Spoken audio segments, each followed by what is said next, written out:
रघुवीर समर्थ सुखा सारिखे पूर्ण वैराग्य जाचे वसिष्ठा परिज्ञान योगेश्वराचे कवी वाल्मिका सारिखा मान्य ऐसा नमस्कार माझा सद्गुरु रामदासा. श्रीराम मला वाटते अंतरी त्वा वसावे तुझ्या दासबोधासी त्वा बोध व्हावे अपत्या परिपाववी प्रेमग्रासा महाराज या सद्गुरु रामदासा. श्रीराम अलंकापुरी पुण्यभूमी पवित्र जिथे नांदतो ज्ञान राजा सुपात्र दया आठवीता महापुण्य राशी नमस्कार त्या सद्गुरु ज्ञानेश्वरासी. पुंडलिक वरदे हरी विठ्ठल श्री ज्ञानदेव तुकाराम पंढरीनाथ महाराज की जय. जय जय रघुवीर समर्थ. आज आपले सद्गुरू श्री प्रल्हाद महाराज रामदासी यांचा जन्मदिवस आहे. त्यानिमित्त त्यांचे स्मरण करून आजच्या या आपल्या विषयाला आपण सुरुवात करूया. आतापर्यंत आपण ज्या ओव्या पाहिल्या त्या ओव्या आणि आता ज्या 5-7 ओव्या शेवटच्या आहेत त्यामध्ये खूप फरक आहे. या ओव्या ज्या आहेत आता येणाऱ्या या सगळ्या पूर्णपणे अध्यात्म आहे. त्यामध्ये पूर्णपणे अध्यात्म म्हणजे थोडीशी अवघड गोष्ट आहे आपल्याला समजून घेण्यासाठी. आणि ती अवघड याच्यासाठी आहे की त्याने यामध्ये दिलेलं पण आहे की जरा जसं प्री-रिक्विजिट म्हणतो आपण एखादी गोष्ट एखाद्या कोर्ससाठी ॲडमिशन घ्यायची तर आपल्याला आधी काहीतरी आपण तयारी करावी लागते. ती तयारी पूर्ण झाल्याशिवाय आपण ही गोष्ट समजून घेण्यासाठी पात्र होत नाही. आणि म्हणून ती गोष्ट कोणती हे सुद्धा या ओव्यांमध्ये सांगितलेलं आहे. आणि मुख्य सिद्धांताचा विषय आहे तो सुद्धा या ठिकाणी सांगितलेला आहे. तैसी अप्रमेय भरली मौनाची अक्षरे भली रचोनी गोष्टी केली मेळी याची येचे करुणे व्याज तू आपण आते बुज दीप दीपपणे पाहे निज आपुले जैसे. आता या चांगदेव 65बद्दलचा विचार केला तर ही चांगदेव 65 म्हणजे जो आनंद या ठिकाणी ज्ञानदेवाने सांगितला आणि जो आनंद चांगदेवाने या ठिकाणी लुटला तो आनंद आपणसुद्धा तो घेऊ शकतो. पण त्यासाठी आपल्याला त्या पातळीवर आपली उन्नती करून घ्यावी लागेल. आणि म्हणून असे ग्रंथ जे चांगदेव 65 सारखे आहेत आत्मारामासारखे जे आहेत अमृतानुभवासारखे जे ग्रंथ आहेत जे सिद्धांतिक ग्रंथ आहेत त्या ग्रंथांचा अभ्यास करून त्याचं वाचन करून त्याचा आपण ते आत्मसात केलं आणि त्याशी आपण एकरूप झालो त्या सिद्धांताशी तर आपल्याला त्याचा खरा आनंद जो आहे तो आपल्यालासुद्धा लुटता येईल. जो आनंद चांगदेवांना ही चांगदेव 65 हे पत्र वाचून जो झाला तोच आनंद आपल्याला पण घेता येईल. पण त्यासाठी आपण तशा प्रकारची आपली उन्नती करून घेतली पाहिजे. आता या चांगदेव 65मध्ये 2 दृष्टांत महत्त्वाचे आहेत. 2 गोष्टी 2 सिद्धांत आहेत ते. त्यातला पहिला सिद्धांत असा आहे की दृष्टाच दृश्य झालेला आहे. म्हणजे कसं की आता आपण आरशामध्ये आपल्याला स्वतःला पाहतो तेव्हा आरसा समोरचा आहे हे आपल्याला दिसत नाही. बऱ्याच ठिकाणी आपण मोठमोठ्या दुकानात जातो शोरूममध्ये जातो तिथे समोर आरसा आहे की नाही हे सुद्धा समजत नाही. म्हणजे आपण आपल्यालाच पाहत असतो तेव्हा तो आरसा त्या ठिकाणून दूर झालेला असतो आपण पाहतो. म्हणजे आपल्याला तो एक भ्रम होतो की हा समोर आरसा नाहीच आहे. आपणच आपल्याला दिसतो तर आपण एकदा एखाद्यास आपल्याला स्वतःचंच आश्चर्य वाटतं की अरे मग लक्षात येतं अरे हा आरसा आहे. म्हणजे आरशात पाहत असताना आपल्याला आरसा दिसत नाही. आरसा स्वतःहून बाजूला होतो म्हणजे तो आपल्याला दिसत नाही आणि आपणच आपल्याला पाहतो भेटतो. आता हे जसं आहे तसं चांगदेव 65मधला सिद्धांत आहे की दृष्टाच दृश्य झालेला आहे. आता दृष्टा म्हणजे पाहणारा दृश्य म्हणजे जे पाहायचं ते आणि दर्शन म्हणजे ही प्रक्रिया. त्यामुळे आपल्याला जे जे जगामध्ये दिसतं जी जी वस्तू असेल वृक्ष असतील झाडं पाला जे काय असेल ते जे काय समोर दिसतं आपल्याला ते पाहत असताना आपण जे आपण पाहत आहोत त्याला बाजूला सारणं त्याला समर्थ आपल्याला म्हणतात दृश्य असताच ओसरे. म्हणजे दृश्य आहे जग आहे जग राहणार आहे त्याला आपण बाजूला करू शकत नाही. तर दृश्य असताच भोसरे आणि विचारे प्रकृती संहारे. विचाराने विवेकाने आपली उन्नती जर झाली तर विचारे प्रकृती संहारे म्हणजे या दृश्य प्रकृतीचा संहार करणे, म्हणजे तिला एकदम काही मारून बाजूला करायचं नाही, पण ती असतानासुद्धा आपण त्यामध्ये जे मूळ तत्त्व आहे ते पाहण्याचा अभ्यास करणे. विचारे प्रकृती संहारे दृश्य असताच बोसरे अशी उभी आपल्या दासबोधामध्ये आहे.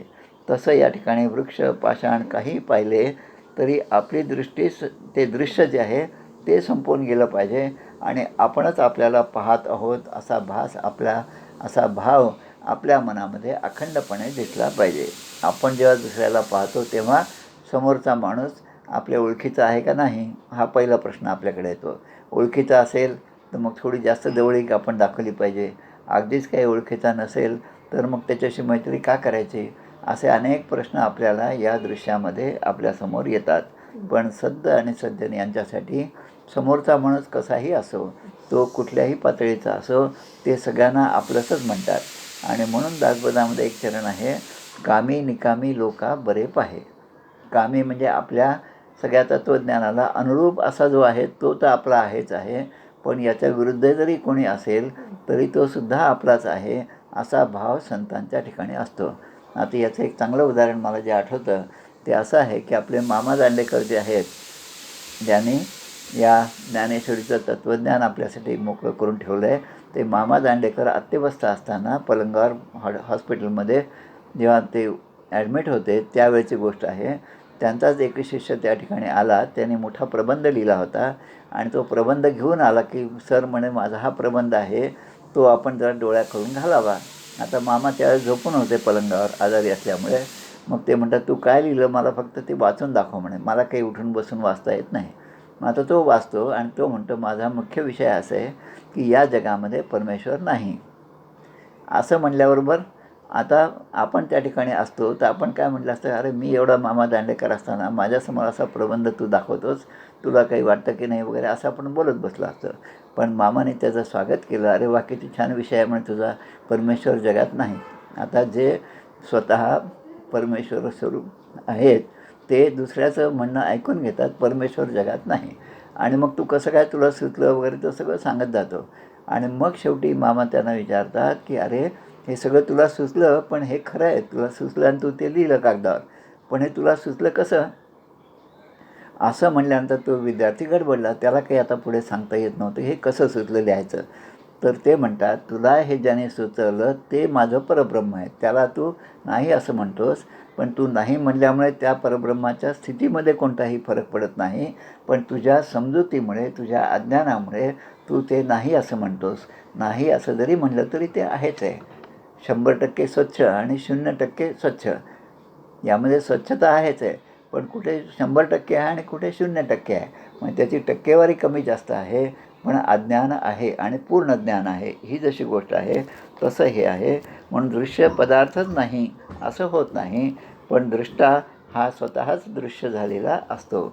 आणि म्हणून चांगदेवांना हे सांगतात, ज्ञानेश्वर महाराज सांगतात की या ज्या ओव्या मी तुला सांगितल्या, हे जे 65 ओव्यांचं हे सगळं दर्पण आहे, या दर्पणामध्ये तू स्वतःला पहा.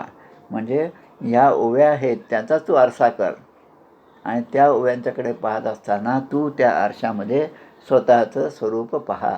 म्हणजे तू स्वतः कसा आहेस, कोणत्या स्थितीमध्ये आहेस हे पाहण्यासाठी या ओव्यांचा उपयोग कर. आणि आपण दुसरीकडे मग ज्ञानेश्वर महाराज दुसऱ्या ग्रंथात सांगतात, जे जे भेटीजे भूत ते ते मानिजे भगवंत. आणि दुसरीकडे किंबहुना चराचर आपणची झाला, म्हणजे दृश्य जे आहे ते दृश्य बाजूला सारून त्या ठिकाणी परमेश्वराचे अस्तित्व पाहणं, यालाच आपण म्हणतो किंबहुना चराचर आपणची झाला. म्हणजे हा जो चिद्विलासवाद म्हणतो आपण ज्ञानेश्वर महाराजांचा, तो या ठिकाणी दिसून येतो. म्हणजे दृष्टाच दृश्य झालेला आहे. म्हणजे तैसी अप्रमेय भरली मौनाचे अक्षरी भली, रचोनी गोष्टी केली मेळी येचेनी. आणि येचे करुणी व्याज तू आपण आते बुज, दीप दीपपणे पाहे निज आपुले जैसे. आता हा आपल्याला समजून घ्यायचे. आता ही ओवी की जसं आरसा, आता ह्या ओव्या ज्या आहेत त्या ओव्यांमध्ये तू स्वतःला पाह. याचा अर्थ कसं की या ओव्या त्या शब्दांमध्ये आहेत, त्या शब्द त्या म्हणजे त्याच्या अंतरंगामध्ये तू जा, की हे बहिरंग म्हणजे ही ओव्या कशा रचल्या, त्यातले शब्द कोणते, त्याचं वृत्त कोणतं, असा विचार केला तर हे बहिरंग आहे. पण त्यामध्ये संतांना जे सांगायचे त्या अर्थापर्यंत जाणं म्हणजे त्याच्या अंतरंगामध्ये जाणं आहे. आणि म्हणून तू त्या ओव्यांच्या अंतरंगामध्ये जा आणि त्यामध्ये स्वतःचं स्वरूप जे आहे तू ते न्याहाळ. न्याहाळ शब्द आहे त्याच्यामध्ये. न्याहाळ म्हणजे अगदी बारकाईने त्याचं निरीक्षण कर आणि आपल्याबरोबर त्याची म्हणजे तुलना कर आणि मग आपल्यामध्ये काय कमी आहे की जे मला आता दूर केलं पाहिजे आणि चांगल्या गोष्टी मी आत्मसात केल्या पाहिजे, असं ज्ञान जेव्हा तुला होईल तेव्हा या स्वरूपाची भेट निश्चितपणे तुला होईल. आता स्वरूपाची भेट होणं, स्वरूप हे आपलं मूळचं अंग आहे, मूळ स्वभाव आहे. पण ते इतर गोष्टींमुळे मलविक्षेप आवरण हे जे आपण म्हणतो त्रिदोष जे आहेत, हे जेव्हा दूर होतील तेव्हा आपल्याला आपण स्वतः तत्त्वमसी याचा अर्थ समजायला लागेल आणि तो अनुभव आपल्याला येऊ लागेल. आणि म्हणून आपण चौपदीमध्ये आपण म्हणतो, पावन भिक्षा दे रे राम, दीनदयाळा दे रे राम, अभेद भक्ती दे रे राम, आत्मनिवेदन दे रे राम, अर्थारोहण दे रे राम. आता हे जे आहे अभेद भक्ती, त्यानंतर आत्मनिवेदन आणि तद्रूपतामध्ये दे रे राम, ह्या तिन्ही गोष्टी ज्या आहेत आणि अर्थारोहण जे आहे ते याच अर्थाने सांगितलेलं आहे. अर्थारोहण म्हणजे हे जे शब्द आहेत त्याचा जो मूळ गर्भित अर्थ आहे तो समजून घेण्याची शक्ती हे रामा तू आम्हाला दे. अभेद भक्ती, परमेश्वरा तुझ्या ठिकाणी आमची भक्ती ही अभेद असू दे, त्यामध्ये कुठेही भेद नको.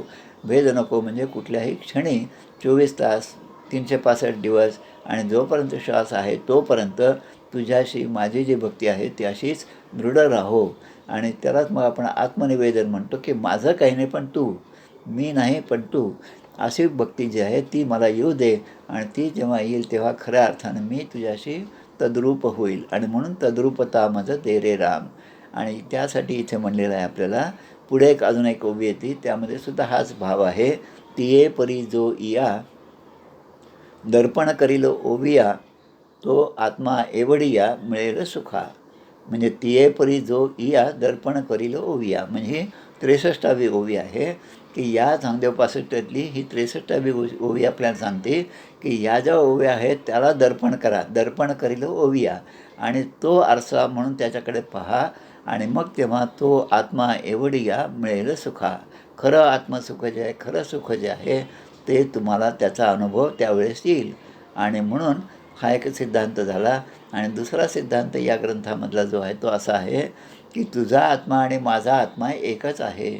दिसायला मी वेगळा, तू वेगळा दिसतो, तुझा स्वभाव वेगळा, माझा स्वभाव वेगळा, पण हे सगळं बरोबरचं आहे. तरंग जे आहेत पाण्यावरचे ते जसे वेगवेगळे भासतात तसे आपण रूपाने, वर्णाने, आकाराने वेगवेगळे आहोत. किंबहुना जगातली प्रत्येक गोष्ट दुसऱ्यासारखी नसते. प्रत्येक ठिकाणी काही ना काही दुसरेपणा आहे. पण या सगळ्यांच्यामध्ये जे अधिष्ठान आहे ते अधिष्ठान पाहण्याचा तू ती सवय करून घे. आणि मग ती जर झाली तुला तर आपली भेट जी आहे ती आता होत आहे असं नसून ती अखंडच भेट आहे.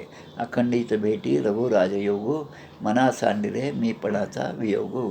पुढे म्हणतात की ही जे रूपं आहेत आपली, ती रूप आज असलं किंवा पुढे नसलं, किंवा ही प्रकृती असली काय किंवा नसली काय, तरी पण आपली भेट ही अखंड आहे. आणि म्हणून आपण भेटत असताना निरुपाधिक अशा तत्त्वाने आपण जर भेट घेतली तर ही आपली भेट अखंडपणे आहे.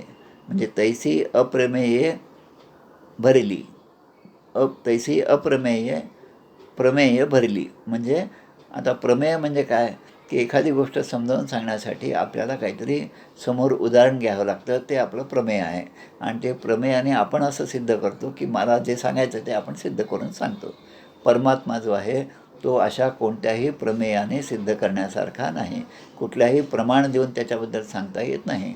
जसं गोष्ट सांगतात, उपनिषदांमधलीच गोष्ट आहे ही, की हत्तीबद्दलचं सांगतात की आंधळे माणसं आहेत, आता त्यांना समजून सांगायचं हत्ती कसा असतो ते, तर त्यांना काहीतरी उदाहरण द्यावं लागतं. ते प्रमेय की सुपा एवढे त्याचे कान असतात.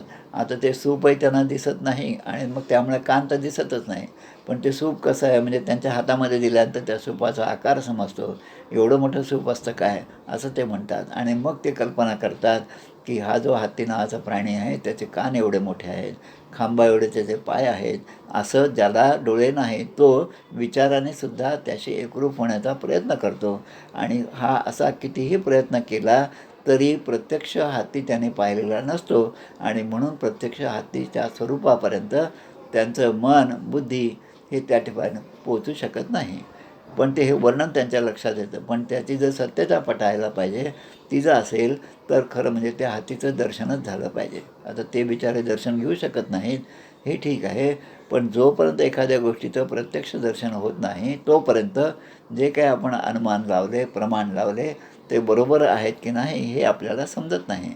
आणि परमात्मा हा असा आहे की तो कुठेही शब्दाने व्यक्त करता येत नाही, त्याचं वर्णन करता येत नाही. फक्त आपण त्याच्याकडे निर्देश करू शकतो, आपण फक्त सांगू शकतो की बा हे असं आहे. म्हणून आता हे जे प्रमाण जे आहेत त्या प्रमाणापेक्षा खरं परमेश्वराचं परमात्म्याबद्दलचं जे प्रमाण आहे ते प्रमाण असं की मौनेचे अक्षरे भली. म्हणून मौनेचे म्हणजे मौन राहणं हेच चांगलं आहे. त्याचं किती वर्णन शेष मौनावाला, किती शेष म्हणजे किती हजार मुखांचा आहे, तो सुद्धा त्याचं वर्णन करू शकत नाही. हे जरी खरं असलं तरी सगळे संत त्या परमेश्वराचं त्या परमात्म्याचं वर्णन आपापल्या ग्रंथामधून करत असतातच.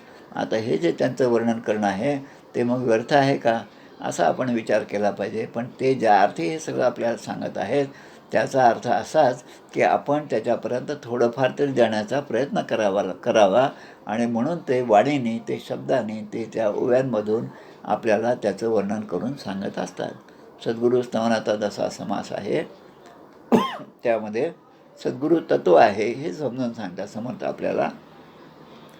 आणि सगळ्यात शेवटी म्हणतात म्हणून सद्गुरू वर्णवेना हे गे हेची माझी वर्णना अंतरस्थितीची या खुणा अंतर्निष्ठ जाणती.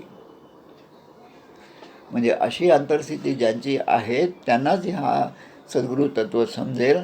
अन्यथा लोक अज्ञानाने म्हणतील की माझे सद्गुरू वेगळे आहेत, तुमचे सद्गुरू वेगळे आहेत आणि त्यामुळे मी ज्ञानेश्वरी कशाला वाचू, मी दासबोध कशाला वाचू, कारण माझा अनुग्रह दुसरा आहे. आता हा जो दोन संप्रदायातली भिन्नता झाली. पण एकाच ह्याच्यातली विचार केला तरी आपण म्हणतो की नाही माझा अनुग्रह या मठाचा आहे, ते माझे सद्गुरू आहेत, मग आता दुसऱ्या मठाशी माझा काय संबंध. हे जे विचार आहेत हे विचार अज्ञानाने माणसाच्या ठिकाणी येतात आणि अज्ञानाने माणूस म्हणतो की परमेश्वर किंवा एखादे संत जे आहेत त्या संतांना देहामध्येच आपण पाहतो. ते आपल्या अज्ञानामुळे आहे. आमच्या प्रल्हाद महाराजांच्या एका भजनात हीच गोष्ट सांगितलेली आहे. तुझ्या कृपेने भवसागर हा आम्ही तरू हो रघुपती. आणि मग एका ओळीत म्हणतात अज्ञानाने जन हे तुम्हाला पहा किती हो नर म्हणती. म्हणजे अज्ञान असल्यामुळे मानुषीम तनुम आश्रित हा हे जे गीतेतलं तत्व आहे ते त्या प्रकारे त्या तुमच्या स्वरूपाला पाहतात. पण तुमचं स्वरूप जे आहे ते या सगळ्या वर्णनाच्या पलीकडं आहे. हे ज्याला समजलं तो तुमच्याशी एकरूप होतो आणि म्हणून अभेद भक्ती त्याच्या ठिकाणी आहे. आत्मनिवेदन तो करू शकतो.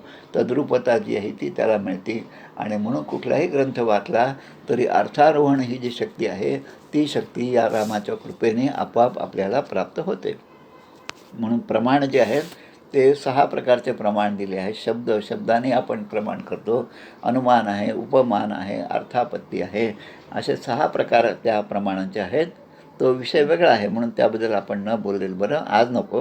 म्हणून अरे बोलणे वरती तुके वर्ष जाते, परी बोलता बोलता अनुभवा येते. ही कशातली आपल्या आत्मारामामध्ये दुसऱ्या समासामधली ही ओवी आहे. अरे बोलणे तरी व्यर्थ जाते, परी बोलता बोलता अनुभव येते. सद्गुरू संत हे जे आहेत आपल्या ग्रंथातून आपल्याला जे काही परमेश्वराचं वर्णन सांगतात त्यामध्ये ही ओवी आहे की अरे बोलणे तितके वर्ष, हे बोलणं जे आहे ते क्षणिक असतं, शब्द विरून जातात, पण परी बोलता बोलता अनुभवा येते. एखाद्या दगडावर उंचावरुंद पाण्याची धार सोडली तर काही पाणी वाया जाईल, त्याच्यातलं काही हरकत नाही, गेले तरी हरकत नाही. पण ती धार जर सतत पडत गेली तर त्या दगडालासुद्धा छेद पडतो, ते दगडाचे सुद्धा 2 तुकडे होतात. हा आपला अनुभव आहे. आणि म्हणून की तैसे श्रवण आणि मनन केलेचे पाहिजे. घेतलेचे घ्यावे जीवन, हे जसं आहे तसं श्रवण आणि मनन सतत जर आपण करत गेलो तर आपोआप आपल्याला या गोष्टी समजू लागतील. आणि म्हणून म्हणतात अंतर्निष्ठाच्या गुणा अंतर्निष्ठ जाणती. आता हे बोलणं कसं आहे की शाखा चंद्र न्याय हा एक न्याय आहे आपल्या परमार्थामध्ये. जे अनेक न्याय आहेत, शुक नलिका न्याय, शाखा चंद्र न्याय. शाखा चंद्र न्याय म्हणजे द्वितीयेचा जो चंद्रकोर असते, द्वितीयेची अमावस्या संपल्यानंतर दुसऱ्या दिवशीच द्वितीयेला चंद्रकोर जी आहे ती इतकी बारीक असते की आकाशामध्ये आपण पाहू गेलो तर आपल्याला ती स्पष्टपणे दिसत नाही. पण एकाला जर दिसली तर तो ते पाहू शकतो, पण दुसऱ्याला सांगितलं तरी तो पाहू शकत नाही. आणि म्हणून काहीतरी प्रमाण द्यावं लागतं.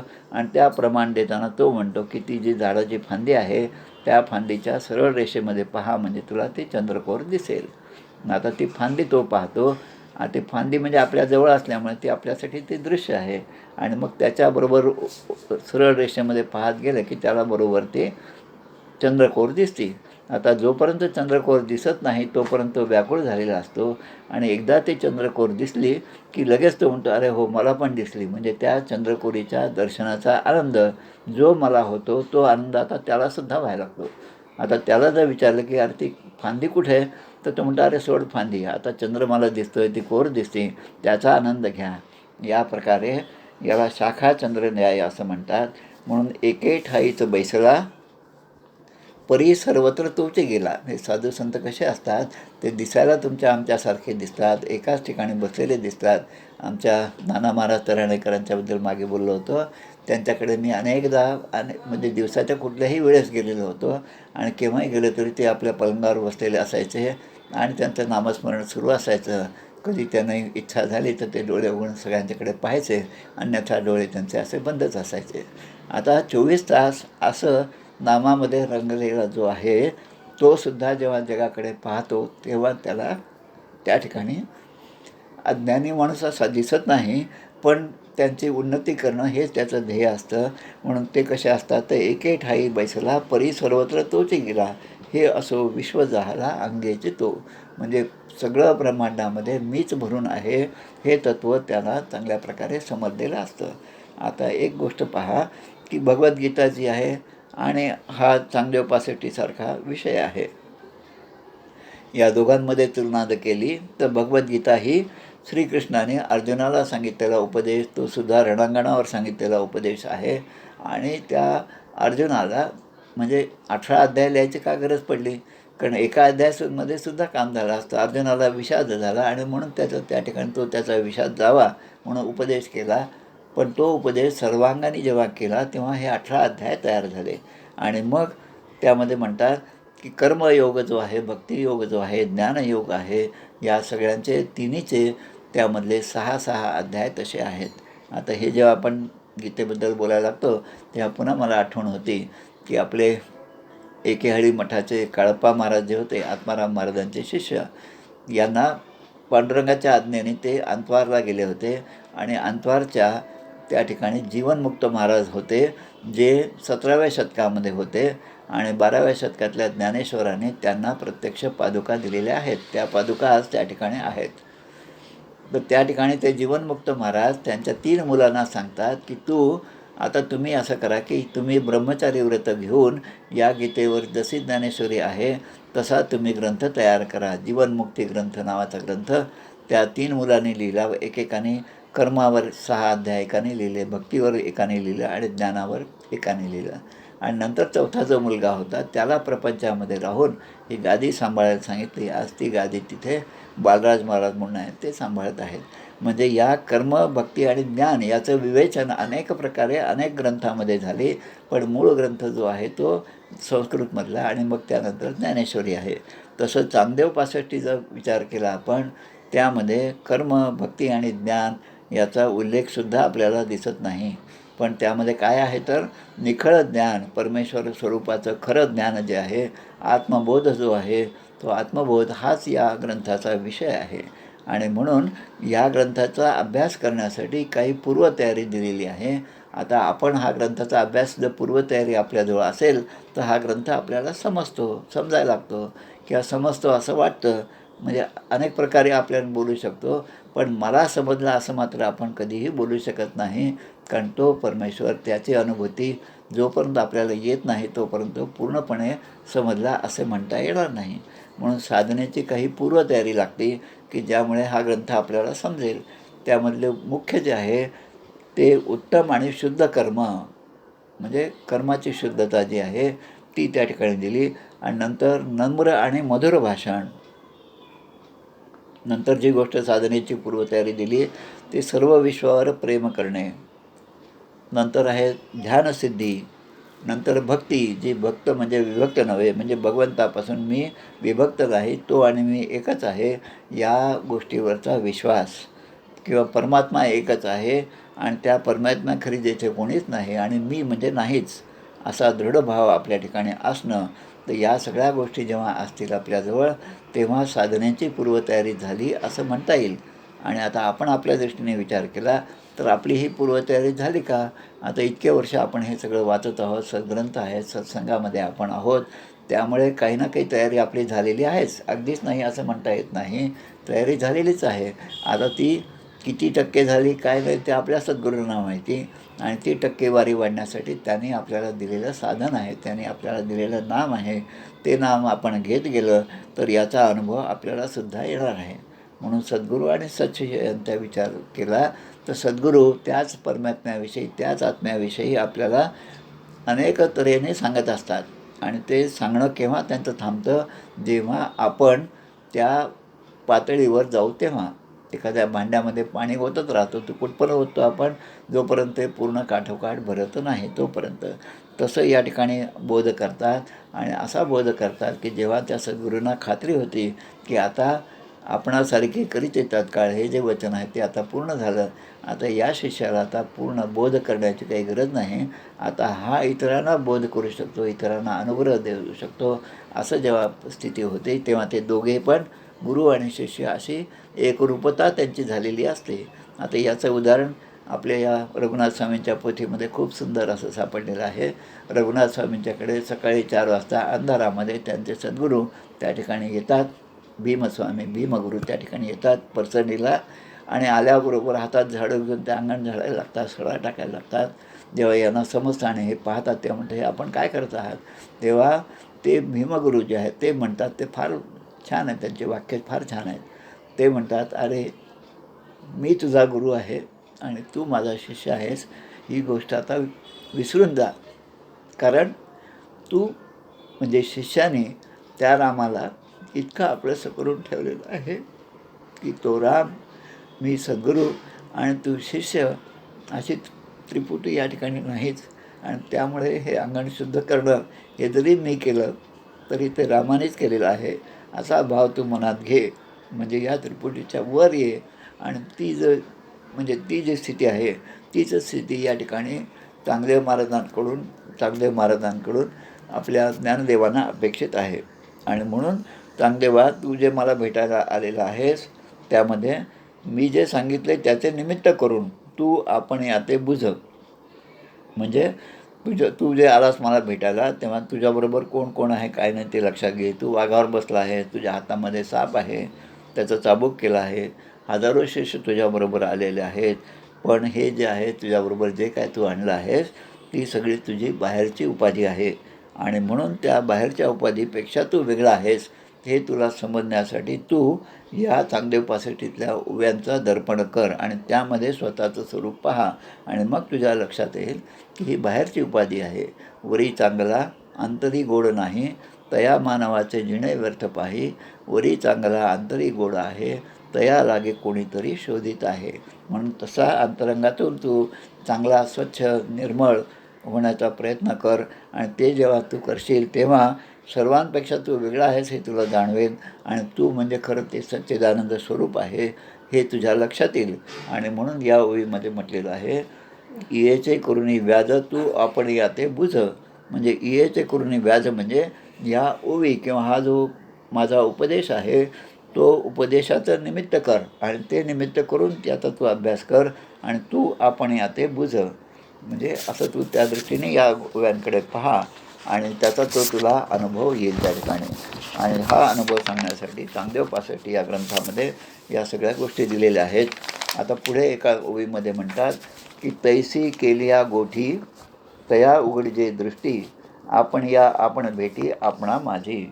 म्हणजे आता अप्रमेय म्हणजे प्रमाणांचा विषय न होणारा परमात्मा आहे. आणि म्हणून त्याचं सांगणं ते शब्दामध्ये जे आहे की ते शब्द तिथपर्यंत पोहोचू शकत नाही. वाचा पारुषदी शब्द न बोलवे पुढती. म्हणजे शब्दाला पण शक्ती आहे, शब्दामध्ये पण सामर्थ्य आहे, पण ते सामर्थ्य मर्यादित आहे. पण त्या मर्यादेच्या पलीकडे असणारा जो परब्रह्म आहे त्याचं वर्णन करणं हे शब्दाने होऊ शकत नाही. म्हणून कुठलेही प्रमाण त्या प्रमाणाने ते आपण सिद्ध करू शकत नाही. जसं श्रीखंड आहे, त्याचा आनंद ज्याने खाल्लं त्याला आहे, पण ज्याने नाही खाल्लं त्याला तो आनंद होत नाही. ते खाल्ल्याशिवाय त्याचा स्वानुभव घेतल्याशिवाय त्याची गोडी समजत नाही. आणि म्हणून ज्ञानोबांना खरा हा पूर्ण आत्मबोध झालेला आहे. आणि म्हणून ते चांगदेवांना शाश्वत अशा तत्वाविषयी सांगत आहेत. म्हणून आत्मज्ञान जे आहे ते सगळं या ग्रंथामध्ये सांगितलेलं आहे. आणि ते शाश्वताचा शोध घेणारा असल्यामुळे, आणि शाश्वत यालाच म्हणतो आपण की जे त्रिकालाबाधित आहे, कुठल्याही काळ परिस्थिती देश ज्याच्या पलीकडे या मर्यादांच्या पलीकडे असणारं ते आहे. आणि जसं सूर्य पूर्वेला उगवतो हे जे ज्ञान आहे कित्येक वर्षापासून ते ज्ञान आहे, त्यामध्ये कुठलाही फरक पडणार नाही. असं जसं आहे तसंच की सूर्य हा काय शिळा झाला का, चंद्र तारे जे आहेत ते सुद्धा शिळे झाले काय, ते जसे आहेत तसे तसे आपले ग्रंथ जे आहेत ते सुद्धा शिळे झाले असं होतच नाही. कारण त्यांचं तत्त्वज्ञान जे आहे ते म्हणजे नेहमीसाठी टिकणार आहे. आपण आपला विचार करा, देह मन आणि बुद्धी या पातळीवर होणाऱ्या ज्या भेटी आहेत त्यामध्ये देहाची जी भेट आहे ती भेट, तिचा आनंद फार काळ टिकत नाही, थोडा काळ टिकतो. एखाद्याची भेट झाली आणि काही दिवसानंतर आपण ती भेट झाली हे सुद्धा विसरतो. पण आपण देह आणि मन म्हणजे आपलं मन ओतून जर त्या भेटीचा आपण जर विचार केला तर ती भेट आपल्याला जास्त काळ टिकते आपल्या ठिकाणी. पण जीव आणि प्राण ओतून जेव्हा आपण एखादी साधना करतो तेव्हा ती साधना जी आहे ती मात्र खऱ्या अर्थाने आपल्याला अमरत्वाकडे घेऊन जाते. आता रामभरत भेट जी आहे ती हजारो वर्ष झाली तरी ती आपल्या अंतःकरणामध्ये तेवढीच ताजी आहे. म्हणून गीता जे आहे ते नित्य नूतन आहे. ते जुनं आहे असं नाही, पण ते नित्य नूतन आहे. जसं जसं आपण त्याचा विचार करू तसं तसा त्याच्यातला भाव जो आहे तो आपल्याला उलगडत जातो आणि त्याचा आनंद आपण घेत जातो. आणि म्हणून समर्थ जे आपल्याला सांगतात 20 दशक दोन्हीचे समास साधके पहावे सावकाश विवर्ता विशेष कळू लागे. पुन्हा पुन्हा जेव्हा वाचन होतं तेव्हा असं वाटतं की अरे ही गोष्ट आत्ता पुन्हा आपण वाचली पण आपल्या लक्षात नाही आली. तर आपल्या लक्षात येण्यासाठी म्हणून आपण सुरुवातीलाच म्हणतो की अंतरित्वा बसावे तुझ्या दासबोधासी त्वा बोध व्हावे. म्हणजे समर्थात तुम्हीच आमच्या अंतरंगामध्ये येऊन वास्तव्य करा आणि हा जो दासबोध आहे त्यातला खरा बोधच आहे तो तुम्ही आम्हाला समजावून सांगा आणि तो मग आम्हाला सहजपणे समजेल. आणि म्हणून की मौन गा तुझे राशी नावं. तुझ्या राशीचं नाव काय? मौन. म्हणजे काही न बोलतासुद्धा आपण बोलल्यासारखं होईल. म्हणजे तुझा वर्ण आकार नाम हे जे काही आहे, जे काही तुला शब्द ऐकू येतात हे सगळं मायेमधले आहे. म्हणून बोलण्याचे तितके वर्थ जाते. म्हणून संसारातल्या सामान्य स्थूल गोष्टी यांची अनुभूती घेण्यासाठी सुद्धा आपल्याला कितीतरी प्रयत्न करावे लागतात. मग हे परमार्थाविषयीचा प्रयत्न आपण किती केला पाहिजे याचाही आपण या ठिकाणी विचार करावा. अशा तऱ्हेने या ठिकाणी आपण या ओवीपर्यंत आलो. आता तैसी केलिया गोठी तया उघडजे दृष्टी आपण भेटी आपणा माझी. म्हणजे 57वी ओवी जी आहेत त्याचा विचार आपण आता, मला वाटतं वेळ झाली आता, पुढच्या वेळेस करूया आपण. 5 वाजले आता, थांबूया आपण. या शेवटच्या ओव्या थोड्याशा अवघडच आहेत त्या मानाने, तरी आपण प्रयत्न करूया. आपल्याला काय बुद्धी देतील समर्थ त्याप्रमाणे आणि आपण आत्मसात करण्याचा प्रयत्न करत राहूया. ते आपल्याला निश्चितचपणे या सर्व गोष्टींचा उलगडा सहजपणे करून देतील असा दृढ विश्वास ठेवून आपण हा अभ्यास करत आहोत. अन्यथा हे काही आपल्याला झेपण्यासारखा हा विषय नाही, पण तरी आपण त्यामध्ये प्रयत्न करत आहोत. कारण काय, तुझ्या कृपेने भवसागर हा आम्ही तर रघुपती. जय जय रघुवीर समर्थ.